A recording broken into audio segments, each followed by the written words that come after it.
Good afternoon and welcome everyone to today's daily news analysis. 1st of September, the very first day of the month of September. So, आज के newspaper को पहले deal करेंगे. कुछ important news articles हैं जिस पे कि मुझे कुछ इनपुट्स आप लोगों को देनी होंगी. फर्स्ट थिंग इज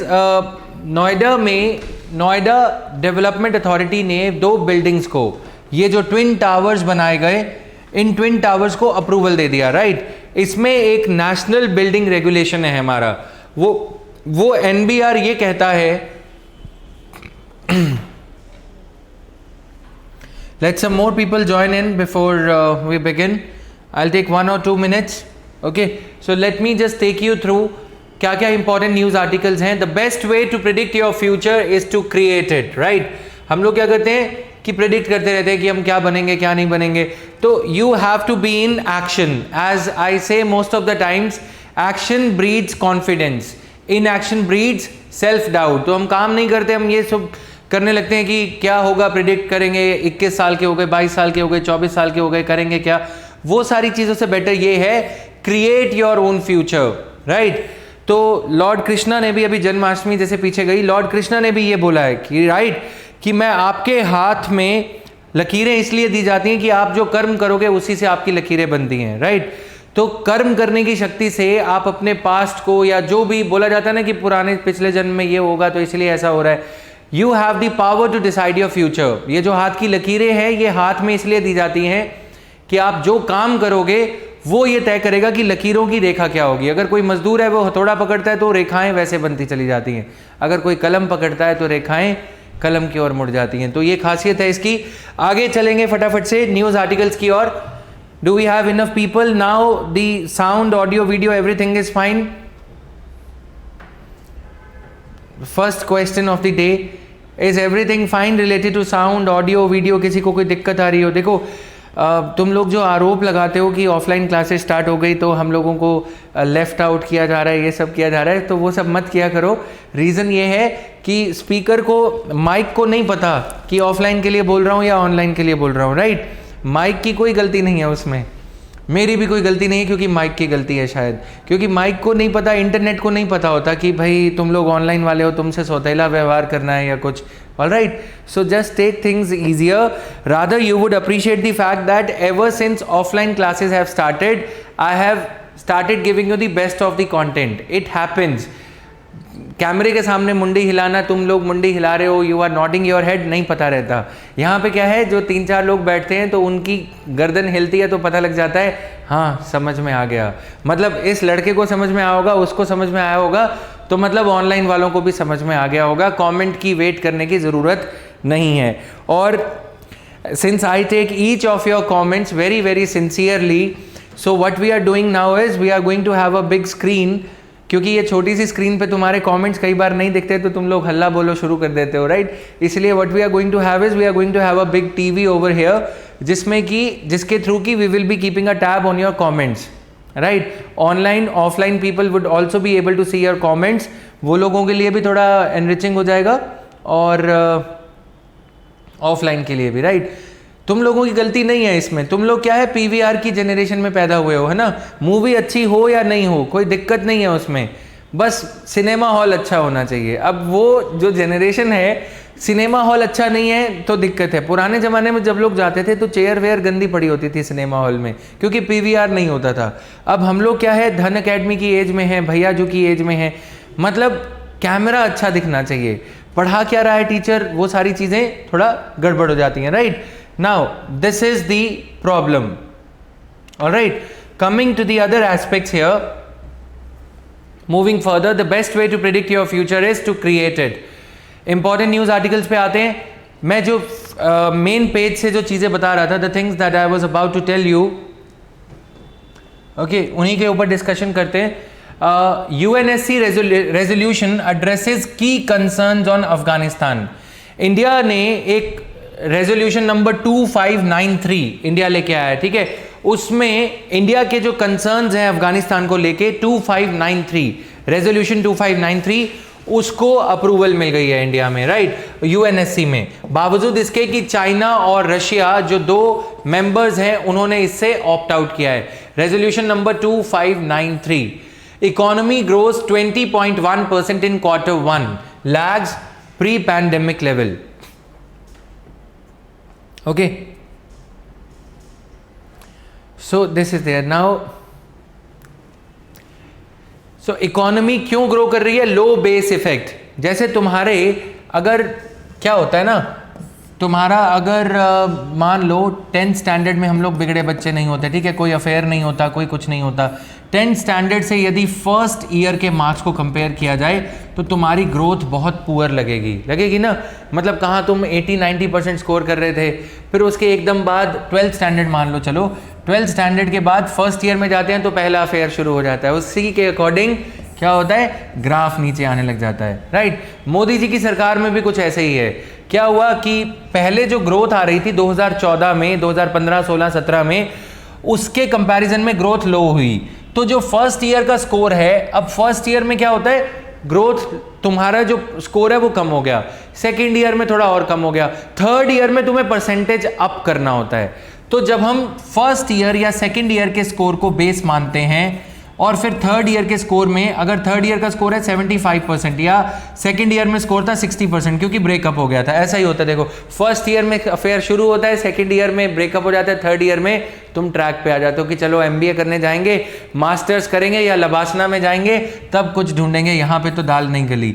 अब अगर तुम्हारे 60% से सेकेंड ईयर के स्कोर 60% से मार्क्स ज़्यादा हो जाते हैं, थर्ड ईयर में मार्क्स तुम्हारे 75% आ जाते हैं, ग्रोथ ज़्यादा लग रही है ना.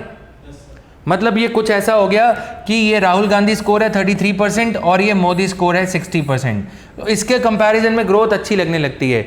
ये कोविड वाला ईयर था, कोविड वाले ईयर में ग्रोथ नीचे थी, ठीक है, बट यहां पे लिखा है lags pre pandemic level.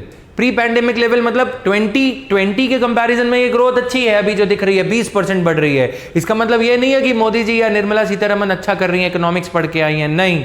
Right. इसका मतलब बस ये है कि 2020 के ईयर में जो ग्रोथ नीचे गिर गई थी वो 2021 में थोड़ा सा भी इंक्रीज होगी ना तो ऐसा लगेगा कि 20% बढ़ गई है. In these cases we should not be guided by the percentage increase. ऐसे केसेस में हम परसेंटेज से ये अनुमान नहीं लगा सकते कि क्या होगा या क्या नहीं होगा, ठीक है. हम किससे अनुमान लगाएंगे, हम एब्सोल्यूट नंबर से एक आइडिया लेंगे, ठीक है. Gross value added during April to June rose 18.8%. National statistical office का डेटा ये कह रहा है, लेकिन एब्सोल्यूट टर्म्स में, एब्सोल्यूट नंबर्स में ग्रोथ कम है. India reaches new milestone with over 1.09 crore vaccinations in a day. 1 crore से ज्यादा वैक्सीनेशंस करी गई हैं. अब यहां पे क्या है, ये नोएडा में ट्विन टावर्स हैं. सुप्रीम कोर्ट के जस्टिस DY चंद्रचूड़ जो कि काफी अच्छी जजमेंट्स देते हुए हैं, मेरे फेवरेट जज हैं, वैसे ये मैटर नहीं करता. These resolution numbers are given in the same way. 2593 याद कर लो, मतलब करना पड़ेगा ये याद, ठीक है. रेजोल्यूशन नंबर 2593 और 1267 ये दोनों पॉपुलर हैं इंडिया के लिए. इंडिया ने ये दोनों को जो है इंट्रोड्यूस किया था, 1267 को और 2593 को अफगानिस्तान से रिलेटेड है, ठीक है. अब कैसे करोगे यार, वो तो देखो नहीं पता, बट मतलब याद करना पड़ेगा. 1-2 बार पढ़ोगे याद हो जाएंगी, नहीं तो दीवार में, बाथरूम में, कहीं पर लिख सकते हो. यूपीएससी एस्पिरेंट की यही जिंदगी है बस, और क्या बोलूँ. जब तक ये याद नहीं हो जाती तब तक, सिलेक्शन वाला जब तक नहीं हो जाती तब तक ये सारी चीज़ें याद करनी पड़ेंगी. नाउ एपेक्स कोर्ट ने, सुप्रीम कोर्ट ने डेमोलिशन करने को कहा है सुपर टेक के ट्विन टावर्स को. इसके कॉन्टेक्स्ट में हम इस न्यूज़ को थोड़ा एम्पलीफाई करते हैं. Real estate regulatory authority, RERA, ठीक है. रेरा के आने के बाद देखो 2009 में क्या होता है, 40 स्टोरी 40 मंजिला इस बिल्डिंग के बीच में, दोनों बिल्डिंग्स के बीच में गैप होना चाहिए था, ताकि अगर अर्थक्वेक, दिल्ली वैसे भी अर्थक्वेक जोन में आता है, अगर बिल्डिंग गिरेगी तो एक दूसरे की बिल्डिंग के ऊपर ना गिरें, और गिरें भी तो मतलब बिल्डिंग कैसे ताश के पत्तों की तरह गिरती है, पहले बिल्डिंग ऐसे गिरने लगती है फिर ताश के पत्तों की तरह गिरने लग जाती है. लेकिन अगर इतने में ही एक बिल्डिंग दूसरे के ऊपर गिर जाएगी तो लोगों को रेस्क्यू करना बहुत मुश्किल हो जाएगा. इसीलिए इनके बीच में, बिल्डिंग्स में एक रीजनेबल गैप होना चाहिए. लेकिन नोएडा अथॉरिटी को new Okhla development, new Okhla industrial development authority Noida की फुल फॉर्म है, नोएडा अथॉरिटी को पैसे खिला के सुपर टेक ने ये ट्विन टावर्स को खड़ा कर दिया. अब सुप्रीम कोर्ट ने इनको डेमोलिश करने के आदेश दे दिए हैं, क्योंकि अभी क्या होता है ना, आजकल क्या होता है, जैसे तुम लोगों ने भी घर की जो बालकनी होती है वो बड़ी अगर करवाई हो, हम लोगों ने करवाई थी, ठीक है, उसमें क्या होता है कि सैटरडे को ये बोला जाता है, म्यूनसिपैलिटी वाला जो पर्सन है उसको 2-4-5 हज़ार दो, वो ये बोलता है कि आप सैटरडे को कर लेना। अब सैटरडे को जब वो आगे बढ़ ही जाती है तो वो मंडे को तोड़ते नहीं है, ठीक है, इसको बोला जाता है fait accompli. When something has been done, वो सैटरडे को बालकनी को घर की जो हद होती है उससे आगे बढ़ा लिया, ठीक है। अब वो एक बार बन जाती है तो फिर ये बोलती है म्यूनिसिपैलिटी की चलो अब इन्होंने बना ली है, बनाई हुई चीज़ को तोड़ा नहीं जाता, ठीक है। लेकिन सुप्रीम कोर्ट इस बात से तंग आ चुका है कि क्या होता है कि अनऑथराइज्ड आदर्श सोसाइटी है, वो एविएशन जोन में आती है, उसको बना दिया, बेच दिया ब्यूरोक्रेट्स को, घपला कर दिया, फिर लोगों के, फिर ये बोला जाता है कि लोगों के पैसे लगे हुए हैं इस बिल्डिंग में।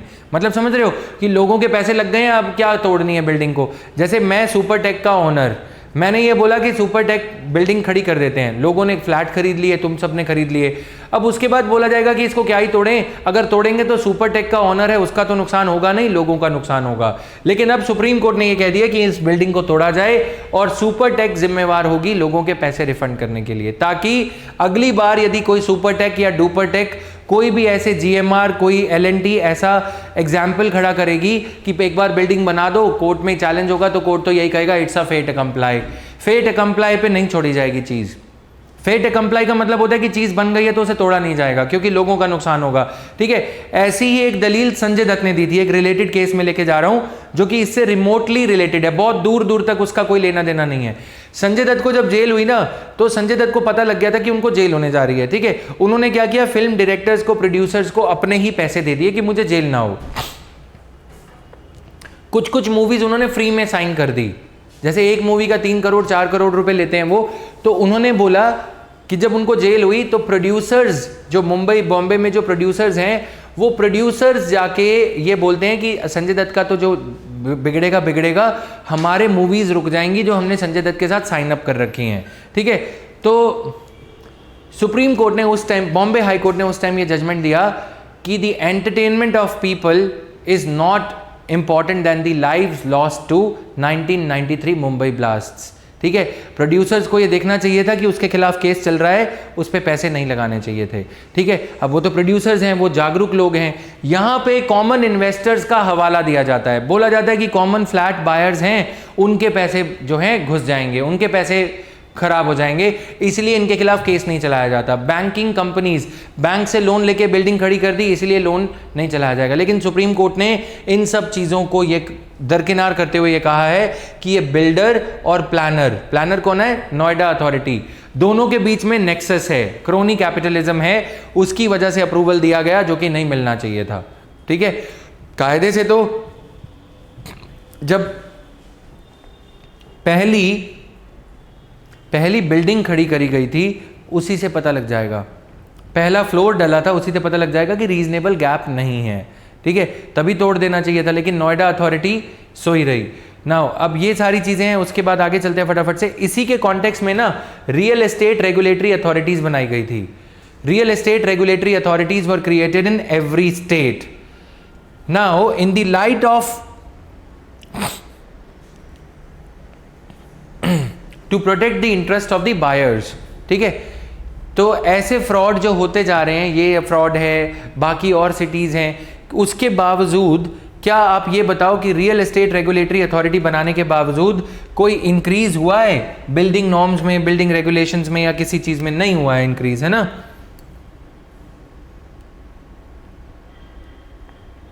कोई इंक्रीज तो हो नहीं रहा, कुछ इंप्रूवमेंट तो दिख नहीं रही परसेप्टेबल।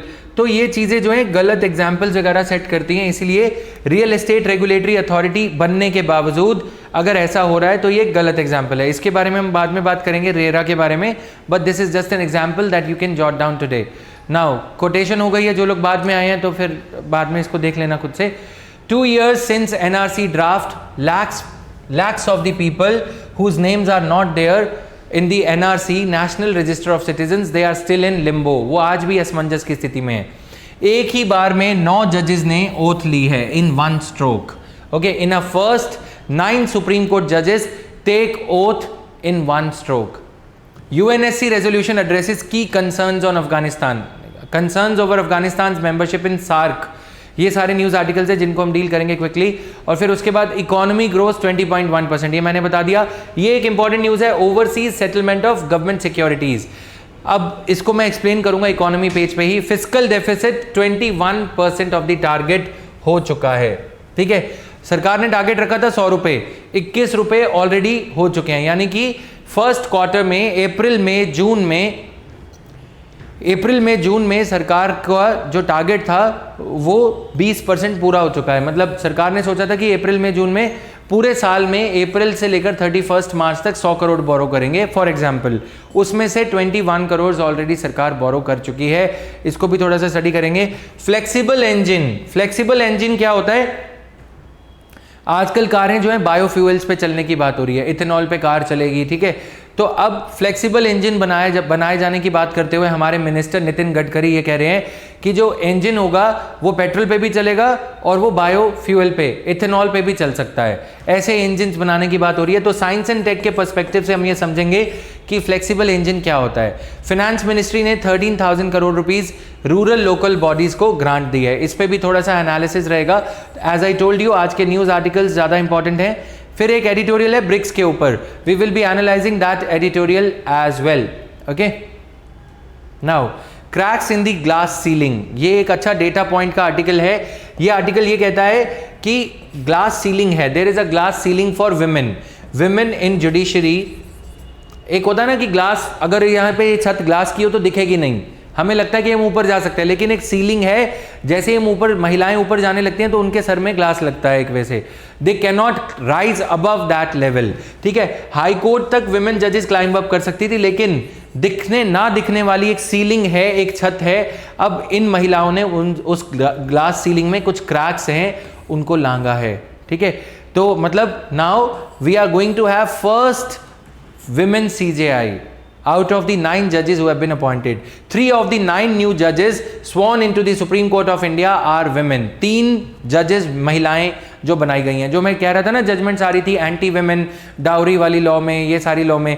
अब अगर रिप्रेजेंटेटिव जुडिशरी होगी, if the judiciary would be representative of women, तो क्या होगा? जुडिशरी में महिलाएं होंगी तो जुडिशरी का रुख महिलाओं की तरफ सकारात्मक होगा, पॉजिटिव एटीट्यूड होगा।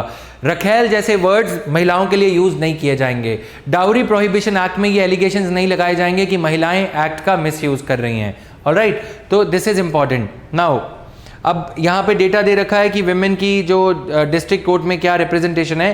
Women's representation in the judiciary is slightly better in the lower courts, where 28% of the judges were women as of, लिख लो, आंसर में काम आएगा ना। मतलब ऐसे वहाँ पे ये थोड़ी लिखोगे 420 से हूँ मैं, नंबर तो कोई लिखोगे वहाँ पे।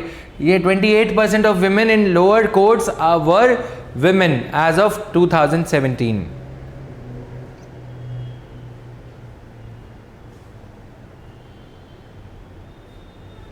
Representation in high courts, share of women judges in high courts is not better, is even is also not better. The chart depicts the share of women in high courts as of August 2021. Overall, women judges account for only 11% of high court judges. Overall, 11% of high court judges are women.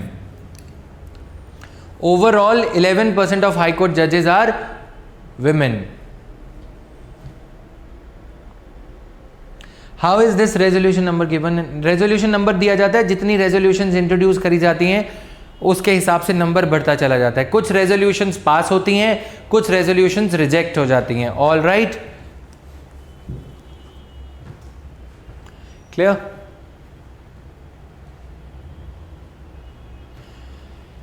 Moving further,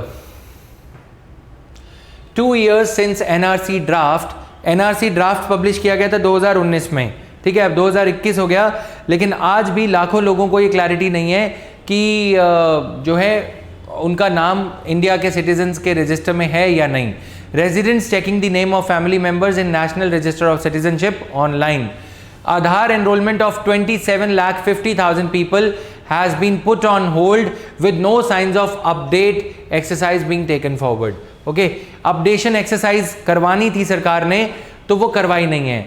19 lakh, 3 crore 30 lakh applicants हैं ठीक है, उसमें से 19 लाख लोगों को left out, उनको जो है नज़रअंदाज कर दिया गया इसमें, ठीक है। और out of Assam's national register of citizens published on August 31, 2019, but the stalling of updation exercise has cast a cloud of uncertainty over 8,37,000 more people across the state. UIDAI had collected the biometric details of 27 lakh people who had been delisted from the initial complete draft.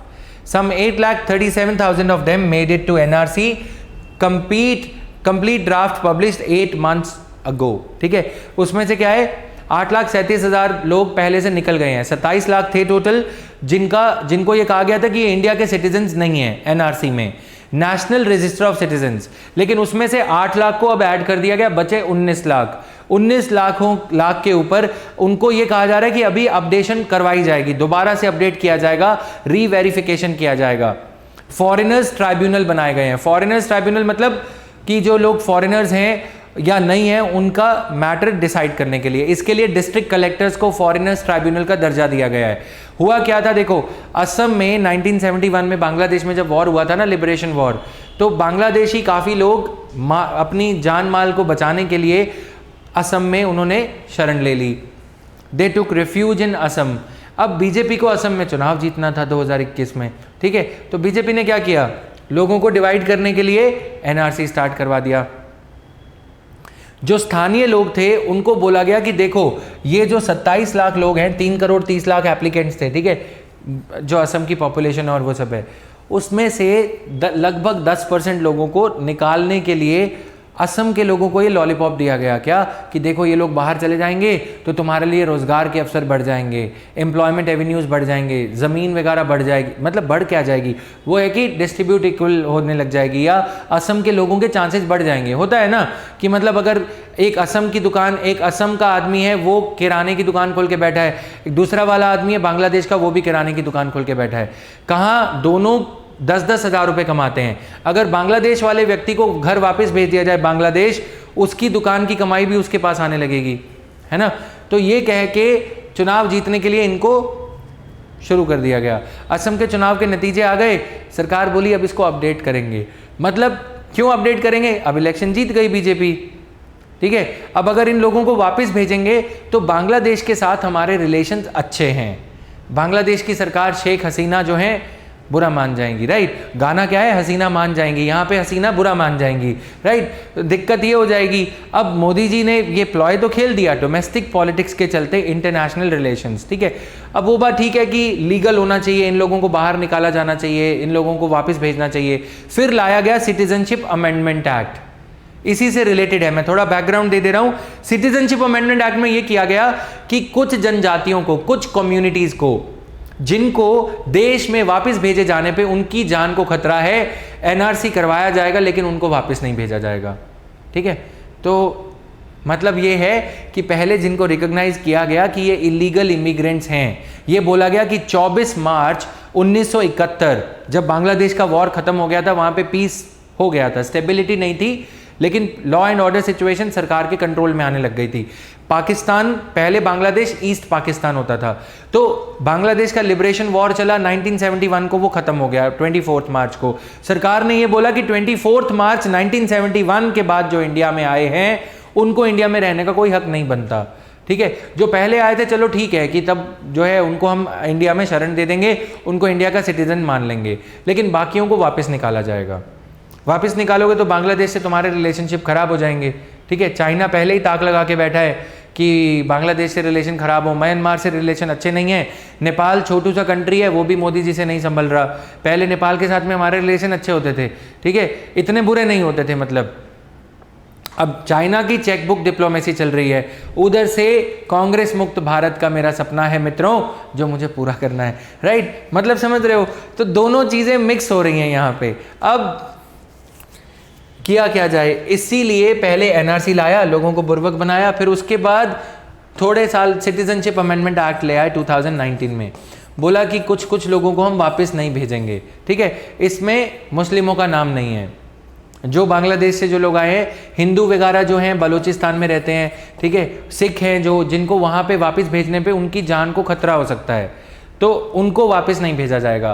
क्यों? क्योंकि article 21 ये कहता है हमारी constitution का fundamental right, that right to life is available, right to life है article 21, right to life is available not just to citizens of India, right to life is available to all the persons, persons मतलब foreigners भी, on the land of India. ठीक है, on Indian land right to life is available to everyone.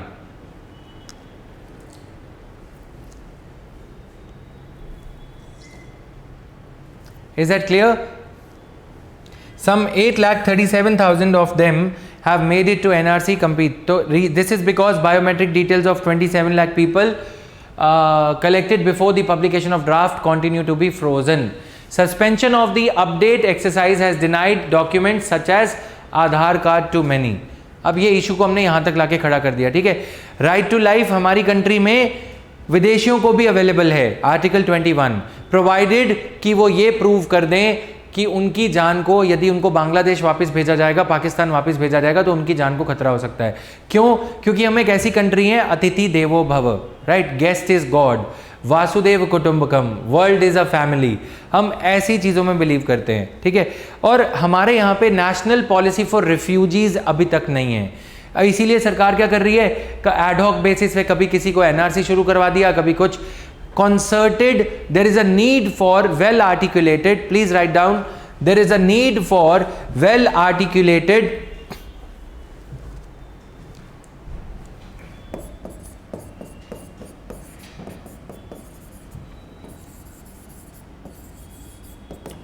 CULATED ARTICULATED,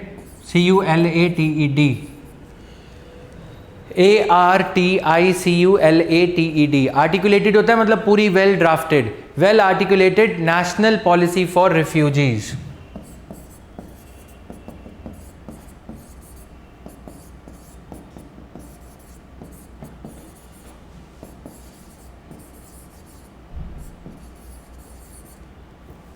ठीक है, national policy for refugees. Refugees मतलब वो अभिषेक बच्चन की एक ही मूवी हिट हुई थी रिफ्यूजी, वो वाला रिफ्यूजी है यहाँ पे, राइट, पंछी नदिया पवन के झोंके वाला।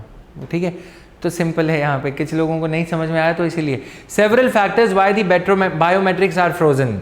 ठीक है, registrar general of India has not yet issued a notification on NRC which questions the legality of the list. Registrar general of India national NRC को कंपाइल कराने में लगे हैं। ठीक है, registrar general of India is the body which conducts the NRC exercise.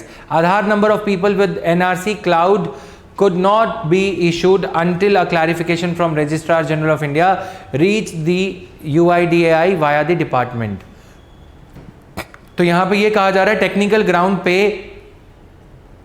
उन 27,43,000 लोगों को आधार नंबर नहीं दिया जाएगा जिनके नाम डाउटफुल हैं कि वो इंडियन सिटीजन है कि नहीं, जब तक रजिस्ट्रार जनरल ऑफ इंडिया इस पे कोई UIDAI को, अथॉरिटी को, डिपार्टमेंट के जरिए कोई इंफॉर्मेशन नहीं देते हैं कि इनका स्टेटस है क्या, इसलिए उनको आधार कार्ड नहीं दिया जाएगा। ठीक है, आधार कार्ड मिल जाएगा तो क्या वो सिटीजनशिप का प्रमाण पत्र होगा?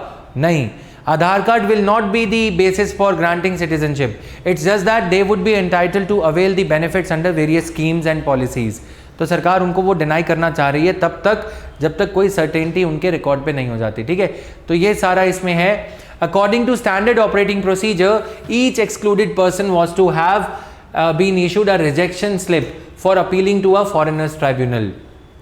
अब अगर मेरा क्लेम, मैं 27 लाख में से एक हूं, अगर उन लोगों का एनआरसी क्लाउड मतलब एनआरसी का डेटा क्लाउड, ठीक है, एनआरसी का डेटा क्लाउड, क्लाउड की दुनिया में है ना आजकल हम, Aadhaar numbers of people with the NRC cloud. NRC cloud का दूसरा मतलब ये है खतरे के बादल, यहाँ पे जो मतलब है। ठीक है, मतलब उनका नाम जो है क्लाउडी है, अभी स्टेटस क्लाउडी है, मतलब समझ रहे हो ना, क्लैरिटी नहीं है, तो could not be issued. People with NRC cloud, NRC के बादल मंडरा रहे हैं अभी उनके ऊपर खतरे के, ये मतलब था यहाँ पे। ठीक है, नाउ द ट्राइब्यूनल्स, अब क्या है कि मेरा नाम अगर 27 लाख लोगों में से एक है तो मुझे रिजेक्शन स्लिप भी नहीं मिली, आधार कार्ड भी नहीं मिल रहा, रिजेक्शन स्लिप भी नहीं मिल रही। अब रिजेक्शन स्लिप मिलेगी तो मैं कम से कम फॉरेनर्स ट्राइब्यूनल में अपना केस फाइल कर पाऊंगा। इन 27 लाख लोगों का 19 लाख लोगों का ये कहना है कि हमें या तो रिजेक्शन स्लिप दे दो या आधार दे दो, तुम इसको डिले क्यों कर रहे हो, ठीक है। उनका रीवेरिफिकेशन अपडेट एक्सरसाइज को डिनाई अभी तक रोक दिया गया है, ठीक है। तो लेफ्ट आउट, ना तो उसको कंप्लीट किया जा रहा है ड्राफ्ट को, भाई रीवेरीफाई करो, खत्म करो, ठीक है। अब क्या है कि इस मुद्दे को 5 साल ड्रैग किया जाएगा, अगली बार चुनाव होगा, अगली बार फिर इसको खोला जाएगा। जनता क्या है, एक वर्ड होता है चूसे, ठीक है, मैं बोलना नहीं चाह रहा हूं, बात समझना ना। कमिंग हेयर, हम लोगों को बेवकूफ बनाया 3-4 चीजों पे। देखो रिलीजन, अभी लड़ने को तैयार बैठे हम लोग, ठीक है। रिजर्वेशन ये है, ठीक है। उसके बाद अब ये एनआरसी और ला दिया गया। ये 3-4 हथियार है, या तो विकास का हथियार है, डेवलपमेंट होगी नहीं, वो मुश्किल है, आता भी नहीं है करना, कैसे करें, राइट। तो इसलिए ये 2-3 चीजें यूज करो, right. Now moving further, about 1 lakh are DV Gurkhas, ठीक है, who are expected to make it to NRC automatically after the Assam government had through a recent notification exempted the community from cases। अब एक एक करके जो DV गुरखास को NRC में automatically ये कह दिया गया कि गुरखास एनआरसी में होंगे, ठीक है। एनआरसी में उनका नाम दर्ज किया जाएगा, फिर थोड़े 5-6 महीने के बाद फिर एक और कम्युनिटी को रेगुलराइज कर दिया जाएगा। बच्चे 5-6 लाख, वो बांग्लादेश को बोल दिया जाएगा कि यार इनको एक्सेप्ट कर लेना, देखो तुम्हें भी सरकार चलानी है, हमें भी चलानी है। अगेन लोगों का बेवकूफ बनाया जाता है, right. According to 2011 census, Assam has more than 5 lakh Gurkhas, most of whom came as member of armed forces। तो foreigners tribunal, tribunals are quasi judicial bodies. कौन से एक्ट के अंडर इनको बनाया जाता है? फॉरेनर्स एक्ट 1946 के अंडर बनाया जाता है, and foreigners tribunal order 1964। Okay, now moving further, Foreigners Tribunal order, only foreigner tribunals are empowered to declare a person as a foreigner। Every individual whose name does not figure in the final NRC, उसको निकालने के बाद can represent his or her case in front of appellate authority, that is Foreigners Tribunal। Assam is the only state where NRC has been compiled। More than 19 lakh of 3.29 crore applicants in the state have been excluded from the foreigner। 19 lakh, 27 को किया गया था, 8 लाख को regularise कर दिया, बोला कि तुम सिटीजन हो। अब बचे 19 में से गुरखा को भी माइनस कर दिया, धीरे धीरे से सारे माइनस होते रहेंगे, राइट ना। 5 साल तक इसको राजनीतिक रोटी के वे में सेका जाएगा। Now the excluded persons from the 6 communities who are yet to be declared illegal migrants will benefit from CAA। फिर उसके बाद कुछ 19 लाख में से देखो गुरखास वाला केस माइनस हो गया, फिर उसके बाद सिटीजनशिप अमेंडमेंट एक्ट वाले लोग माइनस हो गए, धीरे धीरे से कम होता जाएगा। सिटीजनशिप अमेंडमेंट एक्ट बाद में लाया गया कि ये जो लोग इलीगल इमिग्रेंट्स डिक्लेयर किए जा रहे हैं, अगर इनकी सरकार को लगता है कि इनकी जान को खतरा है वापस भेजने पे, तो इनको वापस नहीं भेजा जाएगा। Okay, disseminate information regarding the grant of citizenship to migrants from Bangladesh, Pakistan and Afghanistan who hold LTVs, long term visas। ठीक है, तो ये सारा कुछ करके इनको रेगुलराइज किया जा रहा है। Now, in a first, 9 Supreme Court judges take oath in one stroke। इनके नाम वगैरह इंपॉर्टेंट नहीं है, ठीक है। Now, Chief Justice of India read out the oath of allegiance to the Constitution to 9 judges of the Supreme Court, reducing the vacancies in the court to just 1। How many vacancies are there? How many seats are there for High Court, for Supreme Court? 34। How many seats are there? My online students should not feel left out। कितने हैं बताओ? 36। Nandini, I don't want you to feel left out, so please answer। Latest one।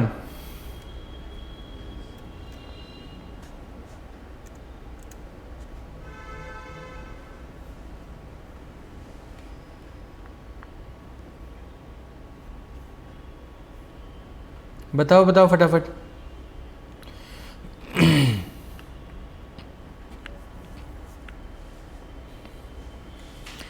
Article 124 deals with the oath of Judge of Supreme Court। ठीक है, Article 124 you have to read thoroughly।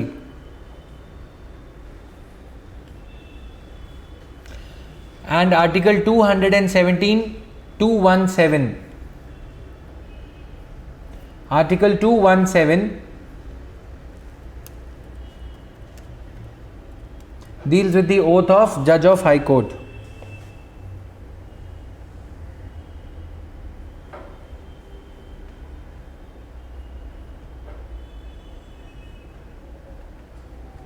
Clear?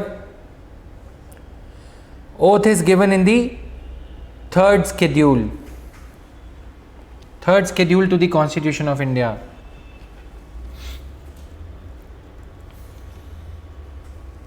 All right.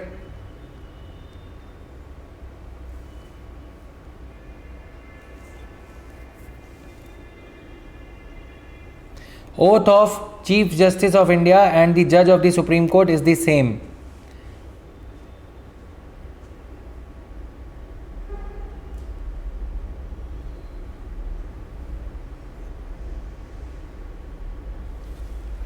Oath of CJI and a Judge of the Supreme Court is the same.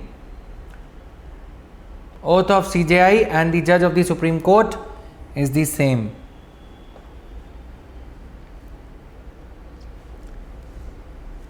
Yes, 34, right? Now 34 is the number, okay? So ये थोड़े से basic facts पढ़ने हैं क्योंकि historic moment है ये, 9 जजेस को एक साथ जो है इनकॉर्पोरेट करना, ओथ दिलाना. 3 of them are women, so that's why he has champion. ये सारा इनके बारे में दे रखा है. Procedure for various judicial appointments, ये सारा कुछ इंपॉर्टेंट हो जाएगा. ये बैकग्राउंड में दे रखा है. PDF you guys will be getting anyways, so you can read this. National judicial appointment commission लाया गया था लेकिन इसको खारिज कर दिया गया 2015 की सुप्रीम कोर्ट की अक्टूबर 2015 की जजमेंट में. ऑलराइट,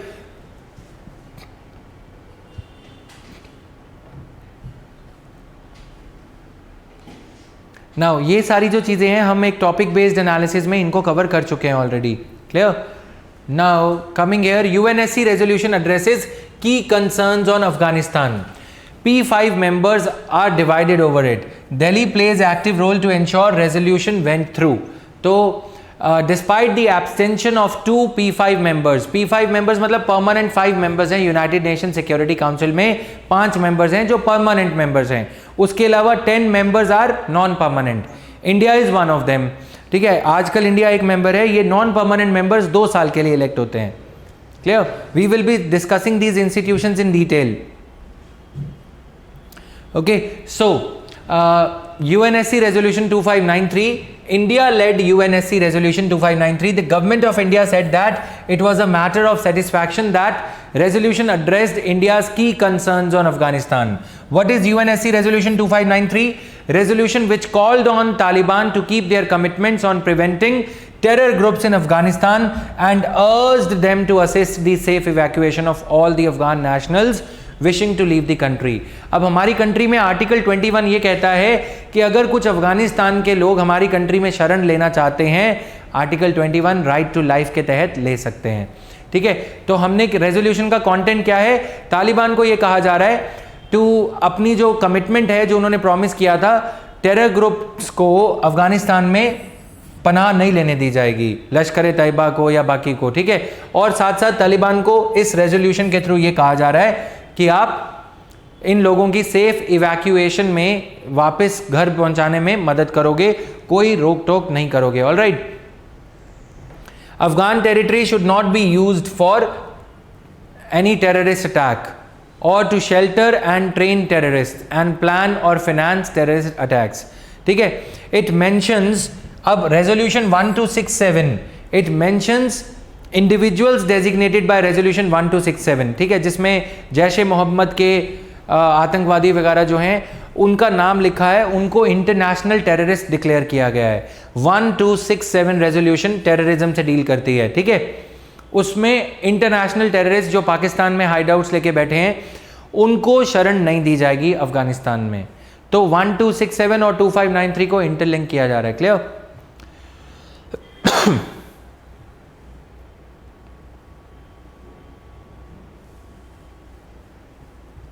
ओके, तो इसको याद करने में जो कन्फ्यूजन होगी उसका थोड़ा सा मैं बता देता हूँ. तो 3 और 7 0 बन रहा है ना, ऐड हो रहा है, समझ रहे हो? थोड़ा बहुत बता सकते हैं. 12 का 25 का आधा अप्रॉक्सीमेटली 12 होता है, तो कुछ ऐसे जुगाड़ कर सकते हो, ठीक है, जिन लोगों को दिक्कत आती है याद करने में, ठीक है। मतलब बॉयफ्रेंड गर्लफ्रेंड का नंबर भूल सकते हो, ये नंबर ज़रूरी है, वरना दिक्कत है, अटेम्प्ट पे अटेम्प्ट चलता रहेगा फिर ना। आदत डाल लो, कुछ ज़्यादा नहीं दिक्कत आएगी इसमें, right. Now why Russia and China abstained? According to the representatives, they wanted all the groups, especially Islamic State and Uyghurs. Uyghurs कहाँ तंग कर रहे हैं? चाइना में, और रशिया को तंग कर रहे हैं। उइघुर्स बोलते हैं इनको, विघुर्स बोला जाता है, ठीक है। ईस्ट तुर्कमेनिस्तान इस्लामिक मूवमेंट चल रही है। To be named specifically in the document and listed a number of objections to the drafting of the resolution. China और रशिया ने ये बहाना बना लिया कि आपने विघुर्स का नाम नहीं लिखा उसमें, ठीक है। वो चाह रहे थे कि इनका स्पेसिफिक नाम लिखा जाए, जैसे कि इस्लामिक स्टेट का नाम लिखा जाए और इसका नाम लिखा जाए, तब हम इसकी फेवर में वोट करेंगे, ठीक है। और इन दोनों कंट्रीज ने यूएस, यूके और फ्रांस को भी दोषी ठहराया है। अच्छा, वीटो पावर तो इनके पास थी, जैसे हमारे प्रेसिडेंट के पास वीटो पावर है ना, कि प्रेसिडेंट किसी बिल को लॉ बनने से रोक सकते हैं, वैसे ही इन permanent 5 members US, UK, France and Russia and China, इनके पास में वीटो पावर है। ये चाहते तो इसे रोक सकते थे, लेकिन रोका क्यों नहीं? International pressure.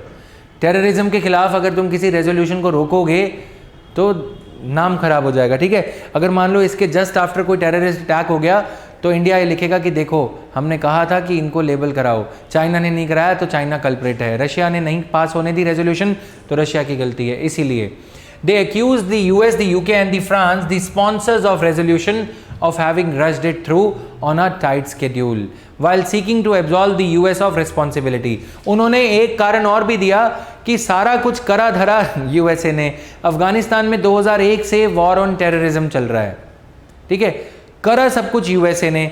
यूएसए को ये जो रेजोल्यूशन है 2593, ये गंगा नहला रही है एक वजह से, absolving USA of all the sins in Afghanistan. गलती तो यूएसए की है ना, 2020 में उसका एक वियतनाम बना दिया दोबारा से, तहस महस कर दिया कंट्री को, और फिर भी टेररिज्म खत्म नहीं हुआ और तुम चल दिए। और फिर मॉरल बातें कर रहे हो कि अफगानिस्तान तालिबान ये नहीं करेगा, तालिबान टेररिस्ट को पनाह नहीं देगा। तुमने जो अनाथ बच्चे वहां पे कर दिए, वो क्या उठाएंगे? पेन तो बचा नहीं तो गन ही उठाएंगे, राइट। तो उनके पास रोजगार के अवसर नहीं है, खाने को रोटी नहीं है, तो वो लोगों को अगर 2000 रुपये मिलेंगे, कुछ पैसा मिलेगा बंदूक उठाने का, तो वो बंदूक चलाएंगे, तो तुम उसको कैसे रोक सकते हो, राइट। गलती तो यूएसए की है ना। Russia has also cautioned against freezing Afghan financial assets.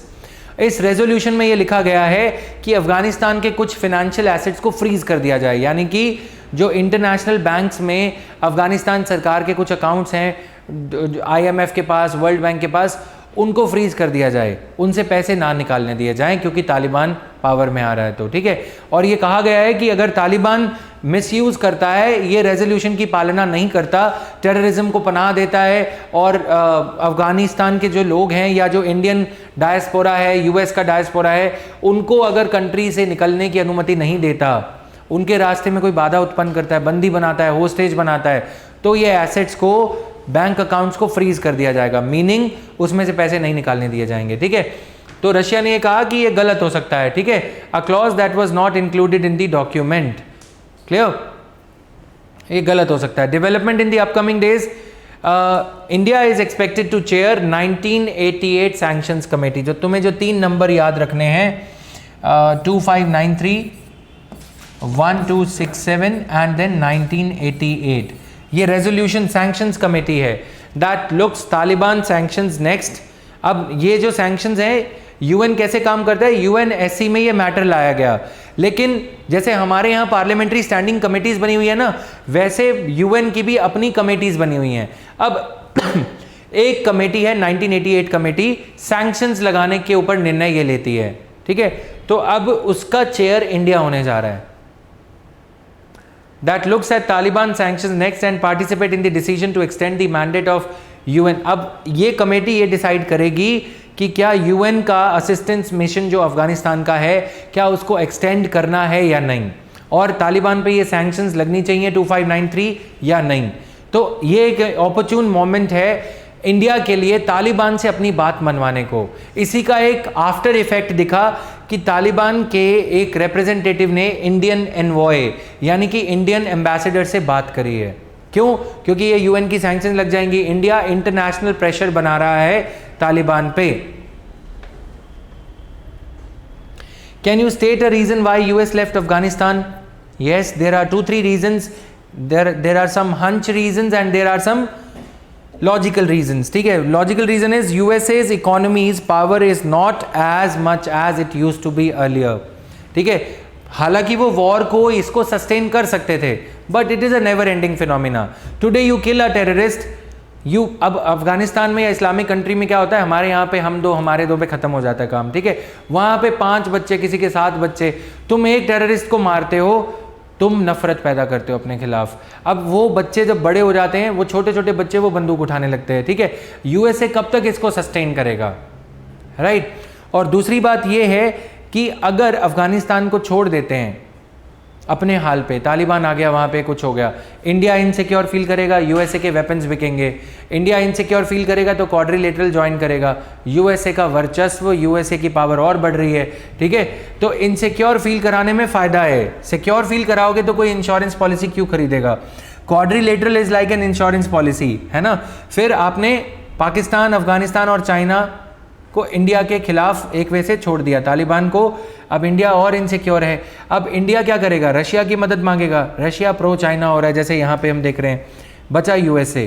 तो ये सारी diplomacy is at play hair.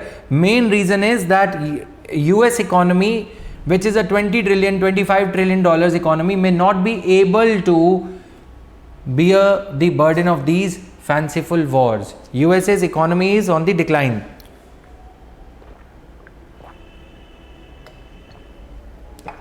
Clear? Now moving further, India will also have to balance competing demands from US, UK and France bloc ranged against Russia and China. India's upcoming meeting in Shanghai Cooperation Organization and Quad Summit is to be watched closely, क्योंकि India के ऊपर इस पे pressure रहेगा। एक तरफ Shanghai cooperation organisation में Russia है, चाइना है, ठीक है, दूसरी तरफ क्वाड्रिलेटरल में यूएसए है, ठीक है, और जापान, ऑस्ट्रेलिया, ये सब कंट्रीज हैं। तो इंडिया हमेशा, जैसा मैंने बताया था, कि दोनों को बैलेंस करने की कोशिश करता रहता है।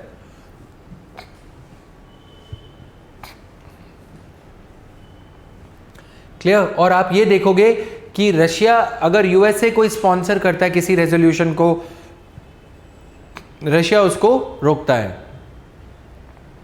सीरिया के केस में भी ऐसा देखा गया था। सीरिया पे यूएसए एक रेजोल्यूशन लेके आया कि वहां के जो प्रेसिडेंट हैं 2012 से Syria is at war with itself. ठीक है, सीरियन सिविलियन आर्मी और सीरियन जो नेशनल आर्मी है वो आपस में लड़ रहे हैं। तो वहां पे यूएसए एक सैंक्शन लेके आया यूनाइटेड नेशंस के खिलाफ, यूनाइटेड नेशंस के थ्रू रशिया सीरिया के खिलाफ, जिसमें यह कहा गया कि सीरिया के बशर अल असद जो प्रेसिडेंट हैं, कंट्री के इलेक्टेड प्रेसिडेंट हैं, वो अपनी कंट्री के लोगों के खिलाफ केमिकल वेपन्स को यूज कर रहे हैं। इस बिना पे सीरिया के खिलाफ ये रेजोल्यूशन लाई गई कि सीरिया के राष्ट्रपति को हटाया जाए और यूएन की फोर्स वहां पे, यूनाइटेड नेशंस की फोर्स वहां पे लगाई जाए। रशिया ने उसे ब्लॉक कर दिया था। ठीक है, क्योंकि ये दोनों कंट्रीज क्या करती हैं, चेस बोर्ड बनाती हैं किसी कंट्री का। जो समझदार लोग होते हैं ना, जैसे तुम्हारी फैमिली में भी या किसी भी फैमिली में क्या करते हैं, वो दो आपस में भिड़ाते हैं लोगों को। ठीक है, वो आपस में खुद नहीं लड़ते, वो आपस में भिड़ाते हैं। अब जैसे सीरिया को आपस में ही भिड़ा दिया। रशिया ये दिखा रहा है कि देखो मैं पावरफुल, यूएसए ये दिखा रहा है कि मैं पावरफुल, मेरी चल रही है। अफगानिस्तान में भी सेम हो रहा है। यूएसए ने सैंक्शन पास करी, यूएन ने एक्सेप्ट कर ली, तो यूएसए यूएन में ज्यादा दबदबा रखता है, राइट? तो ये यहां पे दिखाई दे रहा है clearly, right? Now concerns over Afghanistan membership in SAARC arise. Nature of new government in Kabul a key to continued engagement. South Asian Association for Regional Cooperation, ठीक है, 1985 में इसको सेटअप किया गया था। अब उसमें अफगानिस्तान एक मेंबर है। अब अफगानिस्तान कॉन्टिन्यूस मैनर में मेंबर रहेगा या नहीं, ये इस बात पे डिपेंड करता है कि तालिबान का कंडक्ट कैसा है, नेचर ऑफ न्यू गवर्नमेंट इन अफगानिस्तान कैसा है, नई सरकार की नेचर कैसी है, यह इस बात पे डिपेंड करेगा कि अफगानिस्तान को कॉन्टिन्यूड मैनर में रखना है मतलब मेंबरशिप में रखना है या नहीं, इस बात पे डिपेंड करेगा. Given the Taliban's past of human rights violations and violent methods, there are concerns about granting it a seat at the world platform. India's main challenge may arise if Pakistan insists on an unreformed Taliban representing Kabul at the SAARC summit. A major disagreement on this line may even splinter the SAARC. Afghanistan was admitted into SAARC as the 8th member country in 2007. ठीक है, इसको admit किया गया था, but conduct की बात है, अगर ये टेररिस्ट एक्टिविटीज वगैरह दोबारा से करेगा तालिबान, तो nature of new government in Kabul, यानी कि तालिबान गवर्नमेंट जो बना रहा है तालिबान, उसके ऊपर डिपेंड करेगा कि ये कंटिन्यूड रहेगा या नहीं. ठीक है, सिंपल सी बात है. Responsibility of inviting the member countries lies with the host, which in this case is Pakistan. अब पाकिस्तान अफगानिस्तान के तालिबान रिप्रेजेंटेटिव को बुलाएगा या नहीं, ये होस्ट के ऊपर डिपेंड करता है. होस्ट कौन है? जो दावत पे बुला रहा है, जिस कंट्री में मीटिंग होने जा रही है. ठीक है, अब Taliban, Pakistan, Bangladesh, India, Bhutan, Myanmar, all these countries are members. Okay, Afghanistan included. तो अब ये कंट्रीज को सार्क मेंबरशिप, जो सार्क की जो मीटिंग होने जा रही है उसमें बुलाया जाएगा. अफगानिस्तान को बुलाना या ना बुलाना पाकिस्तान के हाथ में. After India and Taliban official meeting, it appears that south block क्या है? जो हमारा सेंट्रल सेक्रेटेरिएट है, उसका एक नॉर्थ ब्लॉक है, नॉर्थ साइड पे बिल्डिंग्स हैं, साउथ साइड पे बिल्डिंग्स हैं. साउथ साइड पे मिनिस्ट्री ऑफ एक्सटर्नल अफेयर्स का ऑफिस है. तो हमें ये समझ में आता है, अफगानिस्तान और तालिबानी ऑफिशियल्स के बीच में जो मीटिंग हुई, इंडियन ऑफिशियल्स और तालिबानी ऑफिशियल्स के बीच में जो मीटिंग हुई, उसके बाद ये लगता है कि हमारी ministry of external affairs is not averse to revisiting its policy. Averse मतलब हमें कुछ हिचकिचाहट नहीं है कि अब हम तालिबान को रिकॉग्नाइज कर भी लेंगे तो भी कोई दिक्कत नहीं है, राइट? क्योंकि मीटिंग हो गई, मिल लिए दोनों, तो अब कोई दिक्कत नहीं होगी. Now, despite the Indo-Pakistan political problems that created a hurdle in the smooth functioning of SAARC, SAARC में दो बड़े प्लेयर्स हैं, बाकी तो सारी कंट्रीज छोटी छोटी हैं, बांग्लादेश, म्यांमार. ठीक है, इंडिया और पाकिस्तान के अफेयर्स की वजह से, टेंशन्स की वजह से SAARC जो है आगे नहीं बढ़ पा रहा. SAARC अपना एजेंडा आगे नहीं बढ़ा पा रहा. ठीक है, जैसे हमने उस दिन भारत नंबर प्लेट की बात करी थी ना, BH, वैसे ही एक सार्क नंबर प्लेट लाने की बात करी गई थी. क्या होता है कि एक ट्रक, जैसे पहले हम स्टोरी सुनते थे ना NCERT में, CBSE में, एक काबुली वाला चलता था, वहाँ से अखरोट और किशमिश और ये सब लेके आता था, राइट? तो वैसे ही ट्रक जब चलता है अफगानिस्तान से सार्क कंट्रीज में, यूरोपियन यूनियन की तरह, EU की तरह एक कॉमन कस्टम्स यूनियन बनाने की बात हो रही थी. इसीलिए SAARC motor vehicles agreement sign किया गया था. उसमें यह था कि कुछ डेजिग्नेटेड ट्रक्स होंगे, 100-150 इंडिया के ट्रक होंगे, एक ट्रांसपोर्ट कंपनीज को चूज किया जाएगा. फिर 100-150 ट्रक ऐसे होंगे जो पाकिस्तान के होंगे. ठीक है, वो trucks national trans Asian highway पे चलेंगे. ट्रांस एशियन हाईवे पे चलेंगे, उनको लिए कोई वीज़ा, कुछ रोक टोक नहीं होगी. ठीक है, EU में क्या होता है, यूरोपियन यूनियन में जब कोई ट्रक चलता है ना, उसके पीछे एक कॉमन सील लगा दी जाती है. यानी कि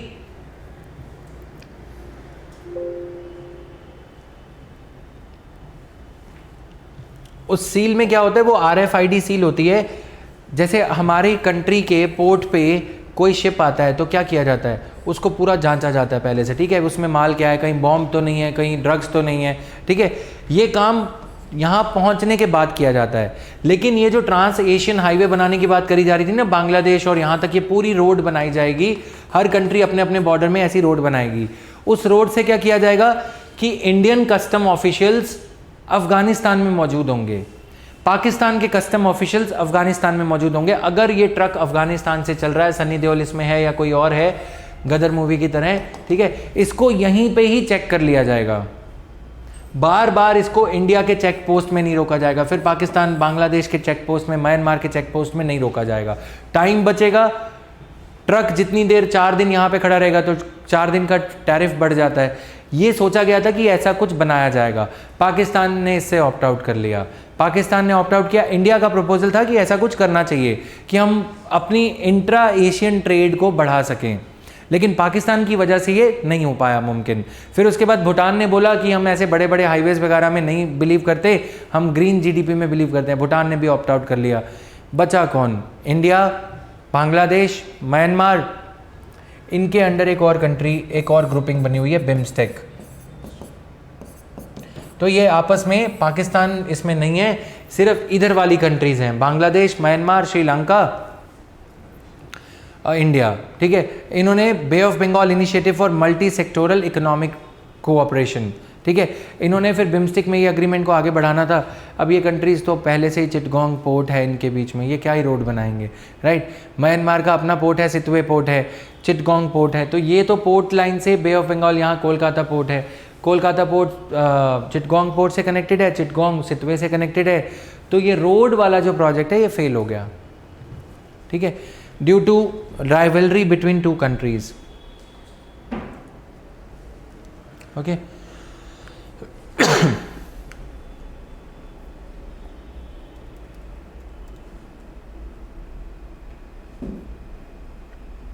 clear?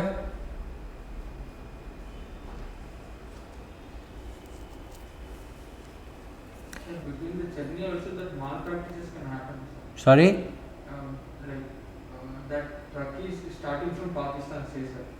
Like from Pakistan, it should reach till India. So in between there's a fording here. So maybe in 1 or 2 days in between, so there's a chance of some terrorist. No, the moment you would tinker with this tape, okay, RFID, जैसे truck ऐसे पीछे बंद होता है ना, तो ये जो RFID टेप है, अगर इसको जैसे ही छेड़ा जाएगा, इसके साथ कोई भी टिंकर करेगा, टैम्पर करेगा, जैसे बिजली के मीटर को तुम छेड़ते हो तो इलेक्ट्रिसिटी वाले पेनल्टी लगा देते हैं ना, तो ये अपने आप जैसे ही ट्रक वहाँ पे खोलने जाएंगे या कुछ होगा, अपने आप ये बता देगा कि इसको ये टैम्पर किया गया है रास्ते में, इसको रास्ते में खोल ही नहीं सकते। व्हीकल के नीचे नहीं तो कहीं और पार्ट्स में लगा के। अब वो तो स्कैनर्स इतने तो होंगे ही, मतलब ये जो अननेसेसरी टाइम वेस्ट होता है ना, bribery of custom officials etcetera, ये वेस्ट नहीं होगा, ठीक है। इट्स जस्ट लाइक EU वाला सिस्टम हम यहाँ पे लेके आना चाह रहे थे, ठीक है। अब इसके लिए इंडिया और रशिया में भी एक पहले से अग्रीमेंट चल रहा है, जो जिसके बारे में हम फिर किसी दिन बात करेंगे। हम एक नया रूट एक्सप्लोर कर रहे हैं, international north south transport corridor. इसकी वजह से इसको साइन करने के लिए कि हमारी गुड्स इंडिया के कांडला पोर्ट से स्टार्ट होंगी और यूरोप तक जाएंगी लैंड रूट से, ईरान के रूट से, फिर ब्लैक सी रूट से, ठीक है। वो वाला प्रोजेक्ट भी अभी लिम्बो में है, क्योंकि अफ़गानिस्तान दोबारा से, ईरान जो है, ईरान ने भी बैकआउट कर दिया उससे, क्योंकि ईरान को चाइना एज अ फिनेंसर मिल गया, ये सारी चीज़ें चल रही हैं, उसको किसी और दिन डिस्कस करेंगे। All right, Myanmar is not a part of SAARC, all right, Myanmar इसमें नहीं आता। इसमें क्या आता है, सार्क में मालदीव्स, जिनको मेंबरशिप लिखनी है, इंडिया, वैसे तो लिख लोगे, गूगल आउट भी कर लोगे, but still, India, Bangladesh, Pakistan, Afghanistan,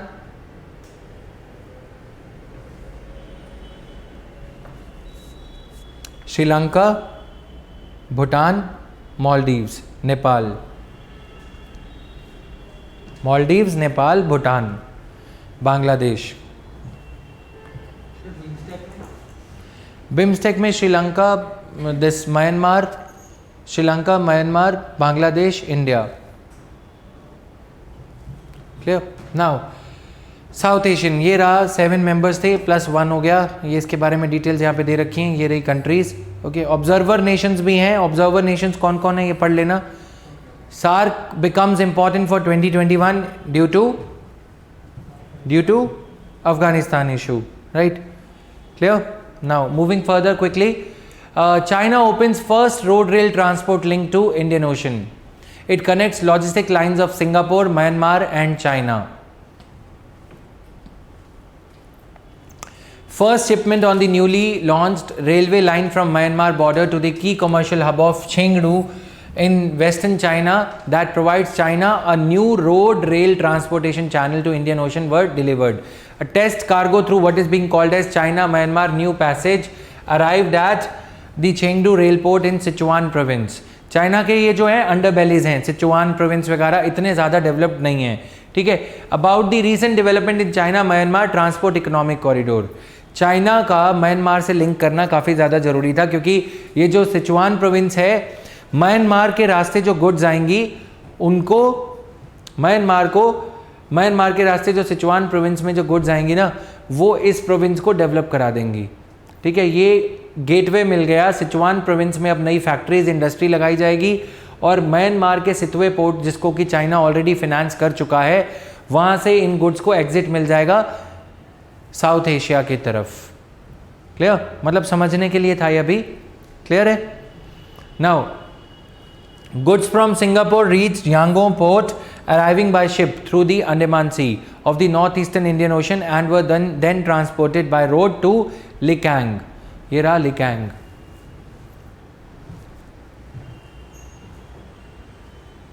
Likang ये रहा, ठीक है। तो रोड के जरिए ये यहाँ पे पहुँचा दी जाएंगी। चेंगडू ये रहा पोर्ट वगैरह जो भी है। नाउ ये एक अवेयरनेस के लिए, ठीक है। New railway line that runs from the border town of Lincang to Chengdu, ये रेलवे लाइन यहां से चल रही है।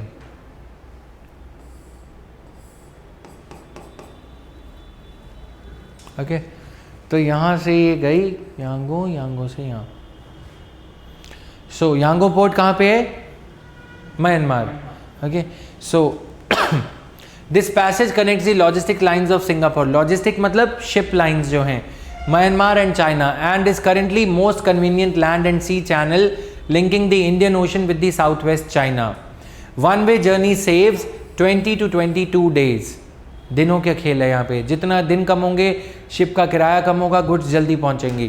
Transportation time on railway line from Myanmar border to Chengdu takes 3 days। तो चाइनाज की आउटलेट पोर्ट प्रोजेक्ट, आउटलेट मतलब goods being produced in this area, Lincang या Chengdu area will be getting an outlet through Yangon port. अब यहाँ पे ship वगैरह नए deploy करवा दिए जाएंगे, वो शिप्स ये गुड्स को सिंगापुर में RCEP कंट्रीज में लेके जाएंगे, रीजनल कॉम्प्रिहेंसिव इकोनॉमिक पार्टनरशिप। ठीक है, चाइना की इकोनॉमिक मसल और बढ़ जाएगी। इंडिया यहाँ से अपने शिप्स वगैरह चलाएगा, उससे पहले चाइना यहाँ से एग्जिट पालेगा उसको, राइट।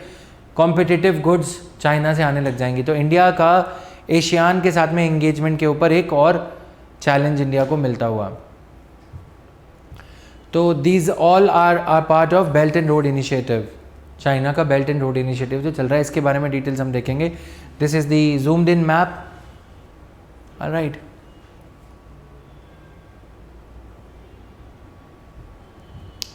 क्लियर? अब ये क्या प्यू, ये इसका ये टाउन है म्यांमार का ही। Clear? Moving further, vaccine pioneer wins Magsaysay award. Magsaysay award important है, उसके बारे में थोड़ा सा पढ़ना है। डॉक्टर कादरी को ये मिला है। Bangladeshi vaccine scientist and a micro finance pioneer from Pakistan were among the 5 recipients of this years Magsaysay award, regarded as the Asian version of Nobel prize. Nobel prize famous है, ये एशियन वर्जन है Nobel prize का, ठीक है।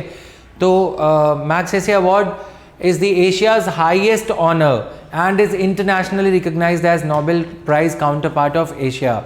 It celebrates the memory and leadership example of third Philippine president, after whom the award is named, and is given every year to individuals or organizations. ये हो गया। It is given regardless of race, creed, sex or nationality to individuals or organizations who have achieved distinction. ठीक है, रवीश कुमार को भी award मिल चुका है, आपको भी मिल सकता है। आगे चलते हैं फटाफट से।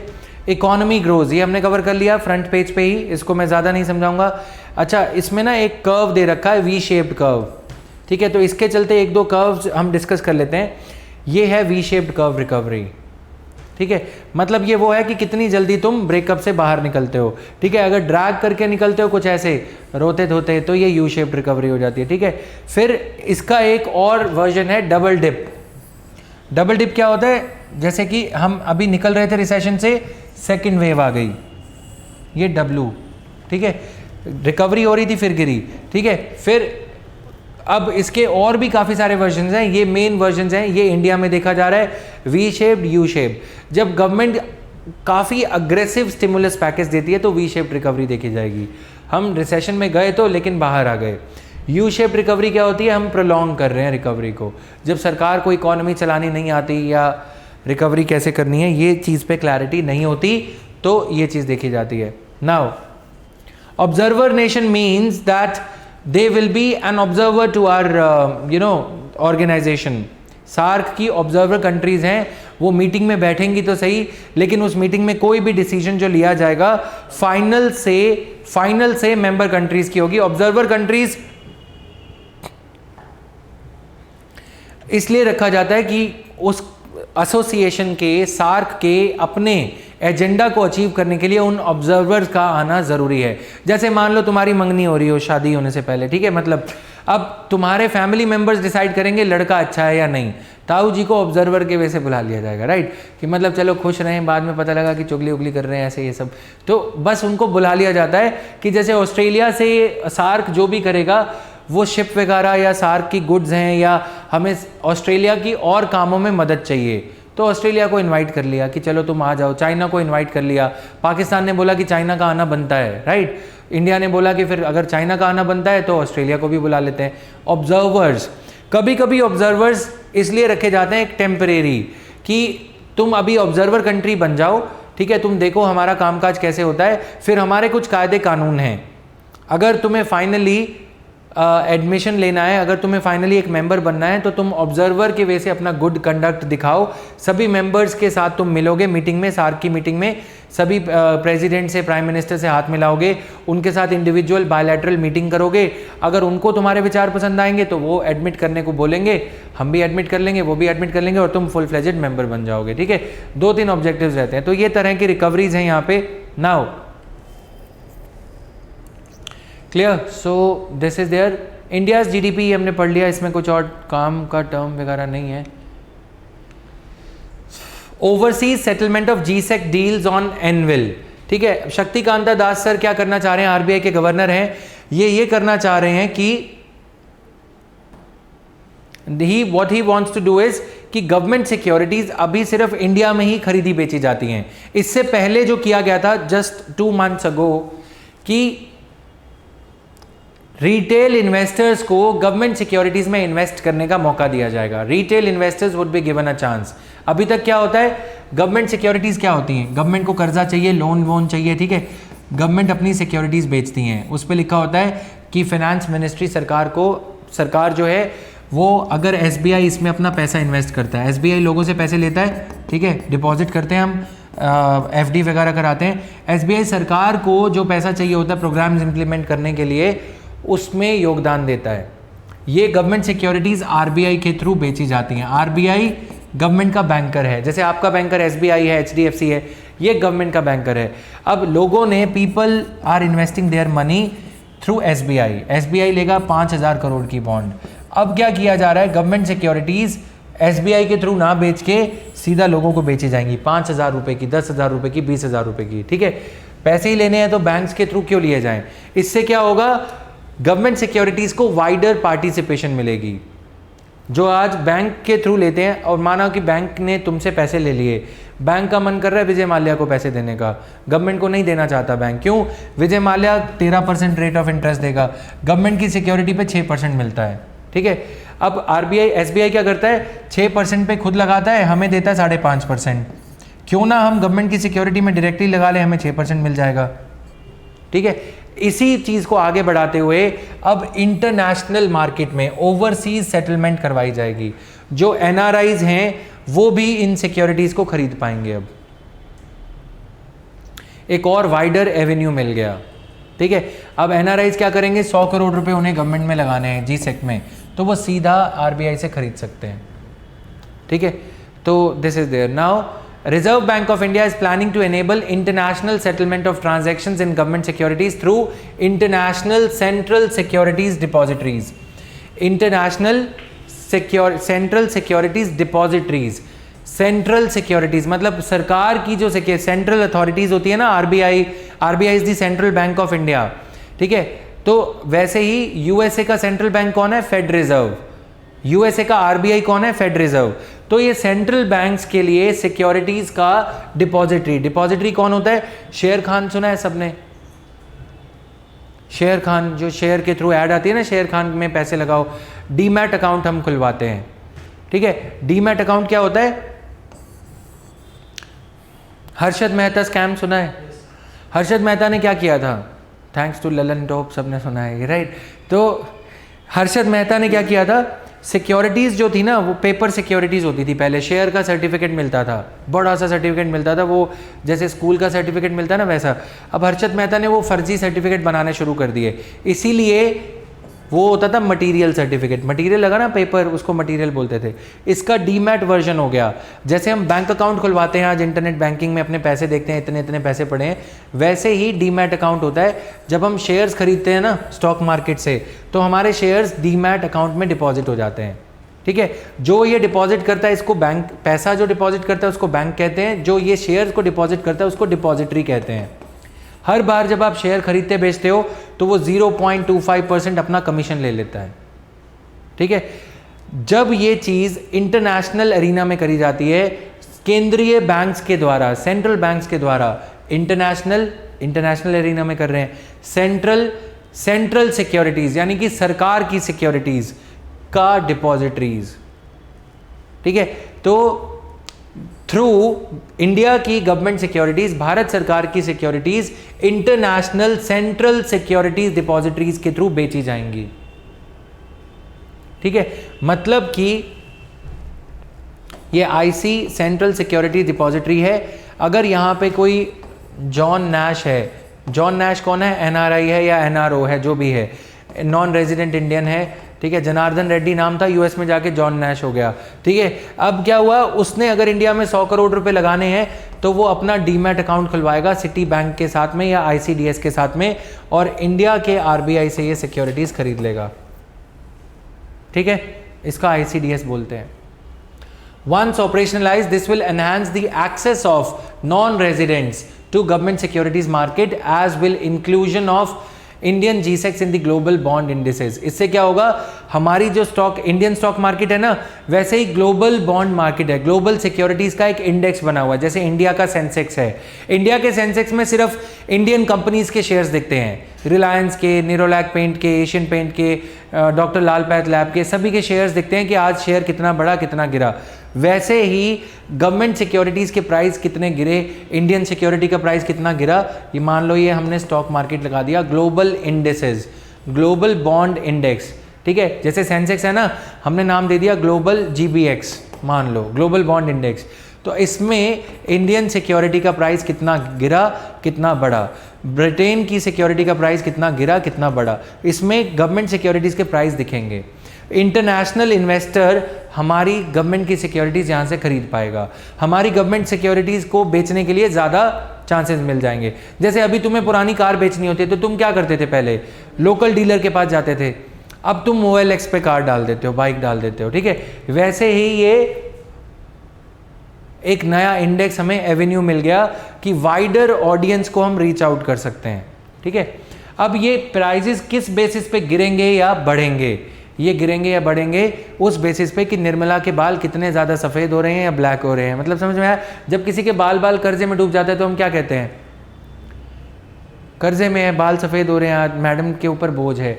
इंडिया का फिस्कल डेफिसिट कितना बढ़ रहा है कितना कम हो रहा है उसके ऊपर ये डिपेंड करेगा, ठीक है।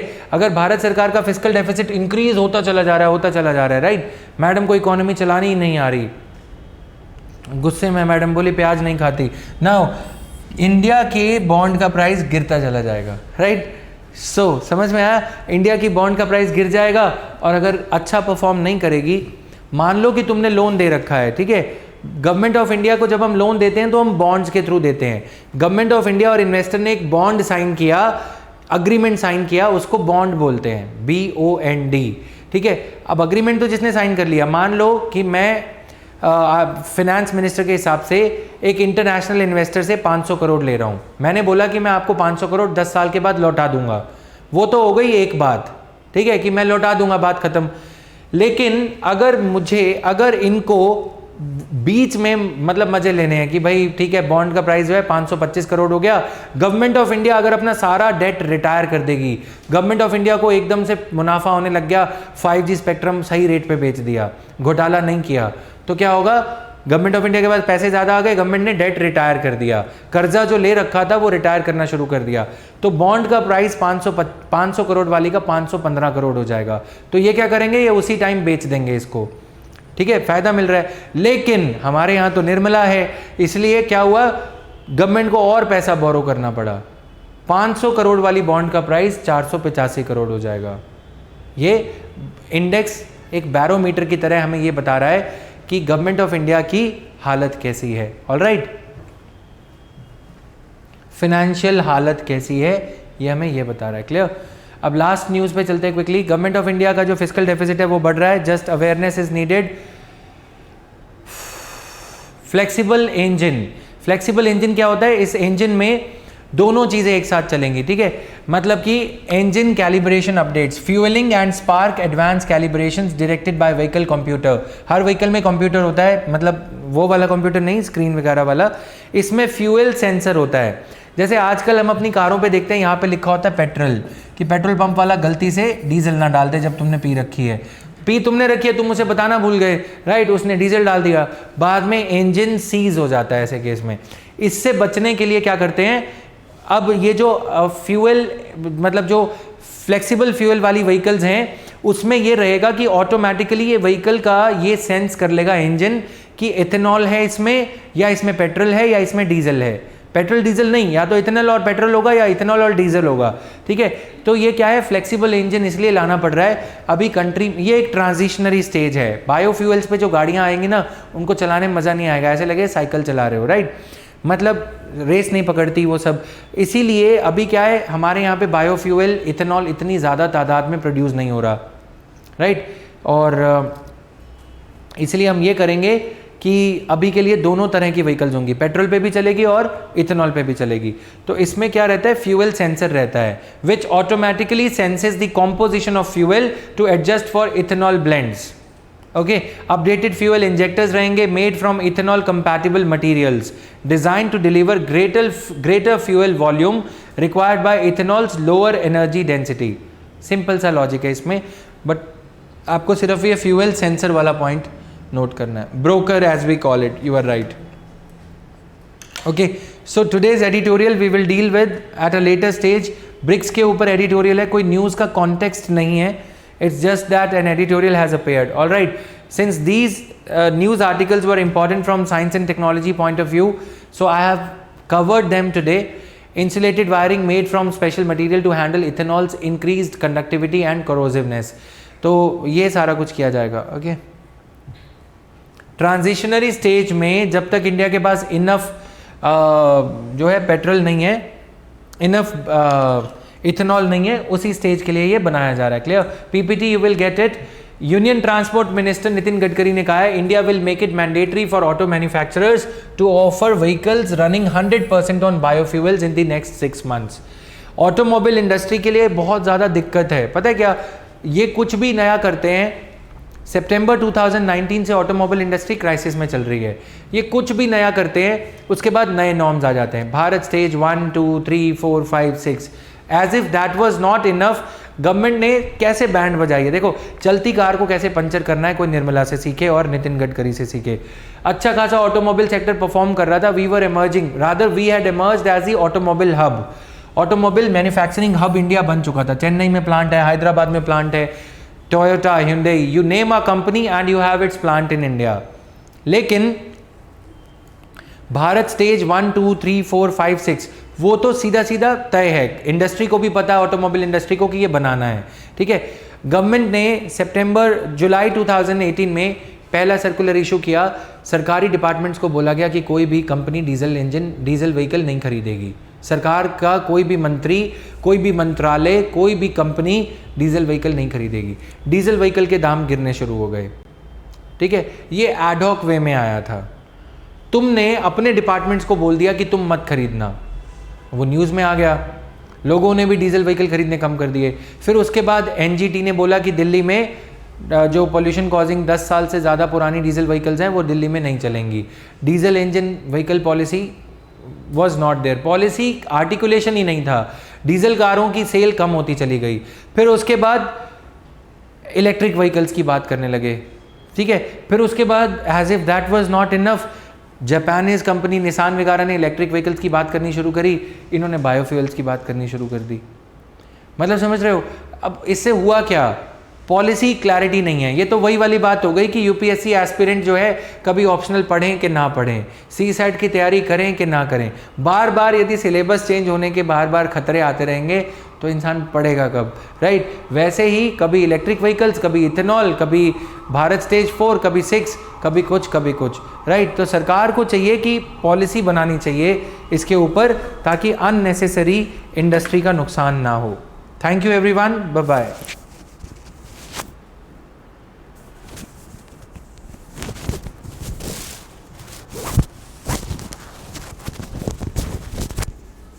Thank you guys.